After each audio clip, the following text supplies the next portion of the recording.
Hey, what's up, y'all? It's Jedi from Melanated Mastery here, and today I have another book review video. Um, I read this book not too long ago, and the name of it is 500 Little Ways Penny Saving Household Helper. Um, or excuse me, it's actually called Penny Saving Household Helper, and then it says like 500 Little Ways to Save Big. And the author is Rebecca Diliberto or Deliberto, however you pronounce it. This is what the book looks like. And I will say I have not read the book cover to cover. I only read like the finance sections and the maintenance section and a little bit of the food section, which is basically talking about how you save money on, you know, buying certain foods. Obviously the maintenance section is talking about how you can save money with maintenance, whether it be like house maintenance or car maintenance, and it has other financial tips and tricks as well. So I definitely recommend the book. Um, it's a small little book. It's not that big either, and it reads very good. It reads very good. It's not a lot of big words. It's very beginner friendly, and it's exactly what it sounds like. It's just tips and tricks on how to save money. You know. Um, So I will show you guys the table of contents, what it covers, and then I'll show you guys a little bit of what I highlighted out this book and what a little bit of what I learned and took from this book. So, like I said, great book. Um, I would recommend it. I got this book not too long ago, so yeah, let me show you the table of contents. Alrighty, y'all. So this is the book, and let me show you the table of contents. Like I said, it's by Rebecca Diliberto, if I'm pronouncing that right. And I just want to show y'all the table of contents to give y'all an idea of the information that's in the book. So, as you can see, you have the introduction, and it talks about how to save money in the kitchen, by cooking, pantry tips and tricks around the house, how to save money when cleaning, decorating, energy and appliances, um, lifestyle, how to save money, with the wardrobe, what you wear, the wellness, personal finance. This personal finance was actually, give me one second. This personal finance was this section that I actually read. I read a little bit of the cooking and pantry tips and tricks as well. And I read a little bit of cleaning, decorating, energy, and appliances. Like I said, I just haven't read the book cover to cover. I kind of read what I was interested in. And I read Fun and Leisure, Entertainment, Holidays, and got the index and acknowledgments. So that's your table of contents right there.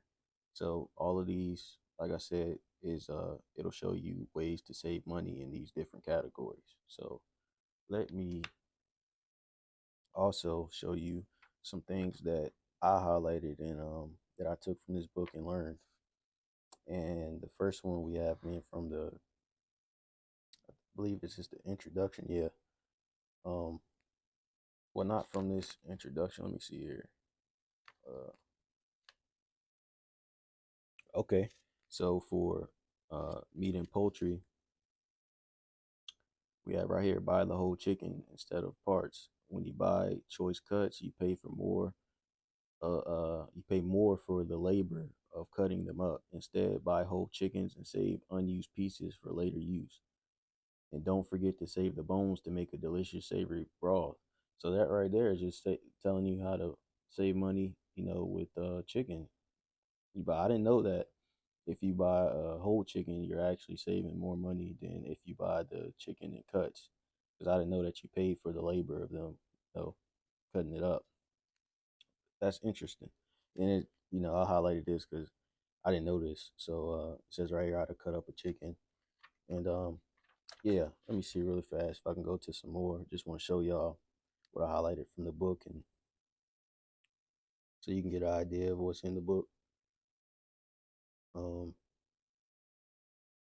right, it's not really that important. Let me see here.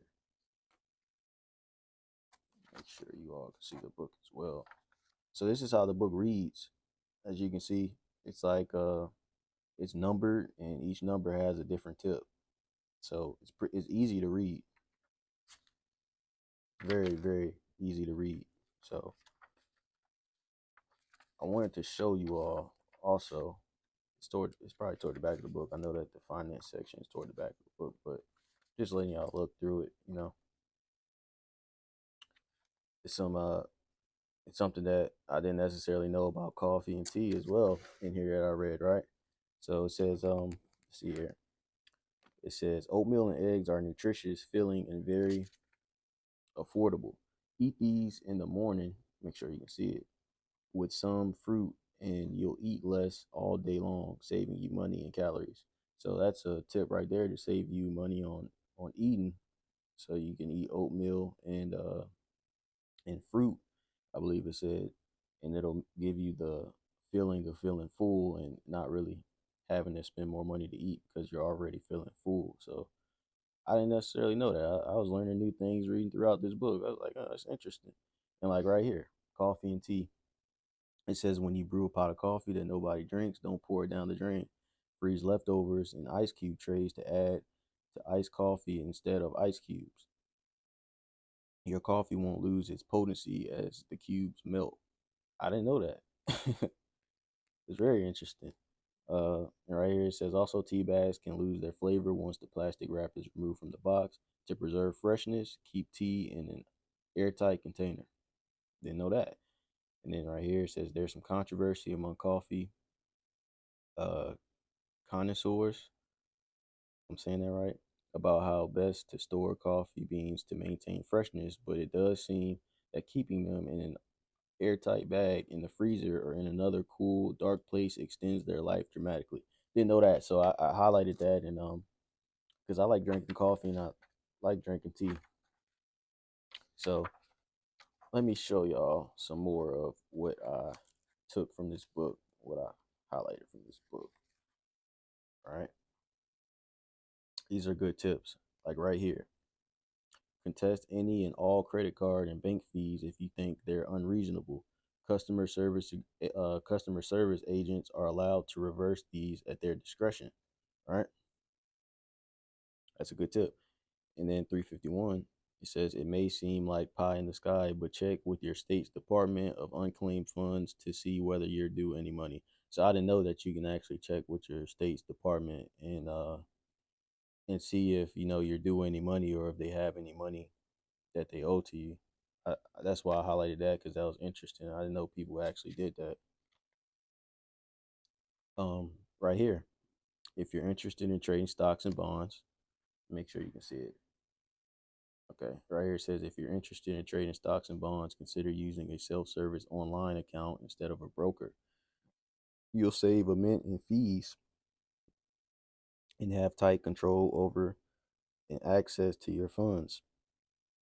This right here made me reconsider how I was actually uh, investing and buying stocks. So um, from what I know is that it's actually to use brokers like TD Ameritrade and Fidelity are the two that I know of that is are better brokers than using like Robinhood or Cash App or some of these other uh, brokers like Webull and Moomoo, because if I'm not mistaken, I could be wrong about this, but this is from what I've read. This is how I understand it as a concept: is that when you use apps like Robinhood and Cash App, these new brokers, that if the company was to go bankrupt, then you wouldn't necessarily be entitled to the money that you paid for the stocks that you bought on the platform, right? They wouldn't have they wouldn't necessarily have a way of reimbursing you, uh, your stocks or your shares.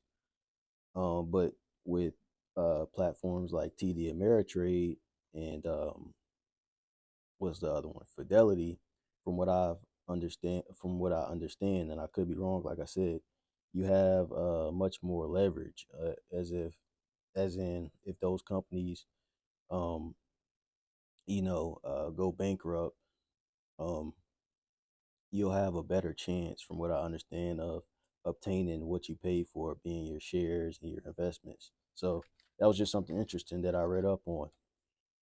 Like I said, you guys, if I said anything wrong, you can correct me. So, but yeah, I wanted to share that with you because it's just interesting tips like that in this book, throughout this book, that I found useful and I found intriguing, to be honest with you. Very interesting. Um, And here it says right here, 399, resell old books you don't want anymore, either online or at your local used bookshop. So if you have, books that you know that you don't want and that you don't read, I've done this before. You can go to bookshops and you can sell them to them and buy books that you do want to read or that are interested in.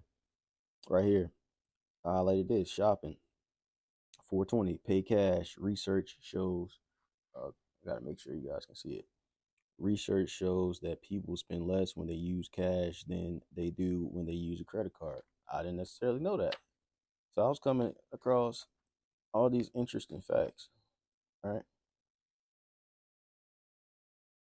Just simple stuff, but you never really think about it.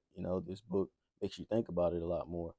Um, 437 right here says make a list every time you go shopping and stick to it. This will help you think of shopping as a goal oriented activity and not an open ended entertainment. So yeah, that's all I'm gonna share with you all. It's just some things that I've taken from the book. Um, I like the book, to be honest with you. Like I said, I maybe read, a little over 50 pages out the book because I was just reading what I was interested in, But if you want to, you can, read the whole thing. I might even read the whole thing. But yeah, that's my take on this book. Like I said, it's a good book. I recommend it. The name of the book again is Penny Saving Household Helper, and it's by Rebecca Diliberto.